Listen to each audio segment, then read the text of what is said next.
ಪ್ರಪಂಚದಲ್ಲಿ ಯಾರ ಹತ್ರ ಬೇಕಾದ್ರೂ ಬಕೆಟ್ ಹಿಡಿಬಹುದು. ನನ್ನ ಹತ್ರ ಈ ಬಕೆಟು ಬೋಸಿ ಚೊಂಬು ಎಲ್ಲ ನಡೆಯಲ್ಲಮ್ಮ. ಅವ್ ಯಾರ ಹತ್ರನೂ ನಡೆಯಲ್ಲಪ್ಪ, ನಾವೇ ಹಿಡ್ಕೊಂಡು ಹೋಗ್ಬೇಕು. ನಿಂಗಿದು ಬೇಕಿತ್ತ ಮಗನೇ. ಯಾಕಮ್ಮ ಎಲ್ಲೋಯ್ತಿದ್ಯಮ್ಮ? MBA ಮಾಡೋಣ ಅಂತ ಹೋಯ್ತಾ ಇದ್ದೀನಿ. ಏನ MBA master of business administration? ಅಲ್ಲ, ಮಂಡ್ಯದಲ್ಲಿ ಬೋಂಡ್ ಅಂಗಡಿ ಇಡೋಣ ಅಂತ ಹೋಯ್ತಾ ಇದ್ದೀನಿ.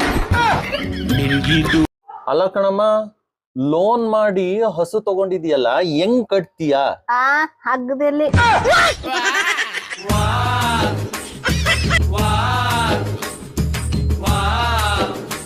ಅಮ್ಮ ಹಾ, ಕಾರ್ಕಿ ಕೊಡು. ಯಾಕೋ? 10 ಲಕ್ಷ ಕಾರಲ್ಲಿ ಹೋಗ್ಬಿಟ್ಟು ನಮ್ಮ ಆಫೀಸಲ್ಲೆಲ್ಲ ಧೂಳ್ ಎಪ್ಸೋಣ ಅಂತ. ತಗೊಳಪ್ಪ, 20 ರೂಪಾಯಿ ತಗೊಂಡ್ ಹೋಗ್ಬಿಟ್ಟು 20 ಲಕ್ಷ ಬಸ್ಸಲ್ಲಿ ಹೋಗ್ಬಿಟ್ಟು ಧೂಳೇನೋ ಬಿರ್ಗಾಳಿನೇ ಎಳ್ಸೋ. ಅಮ್ಮ ಹಾ, ನಿನ್ ವಯಸ್ಸೆಷ್ಟು? ಜಸ್ಟ್ 50. 3 ವರ್ಷದಿಂದ ಇದನ್ನೇ ಹೇಳ್ತಾ ಇದೆಯಲ್ಲಮ್ಮ. ನನ್ಗೆ ಅವಾಗ ಒಂದ್ ಹೇಳ ಅಭ್ಯಾಸ ಇಲ್ಲ. ಈ ತರ ಹಿಂಸೆ ಕೊಟ್ರೆ ಜನಗಳಿಗೆ ಯಾರು ಬದುಕ್ತಾರ? ಮನುಷ್ಯನ್ಗೆ ಎಲ್ಲರಿಗೂ ಬೇರೆ ಬೇರೆ ಬ್ಲಡ್ ಇರುತ್ತಲ್ಲ, ಯಾಕೆ? ಒಂದೇ ತರ ಇದ್ರೆ ಸೊಳ್ಳೆಗೆ ಬೋರ್ ಹೊಡಿತದೆ ಅಂತ.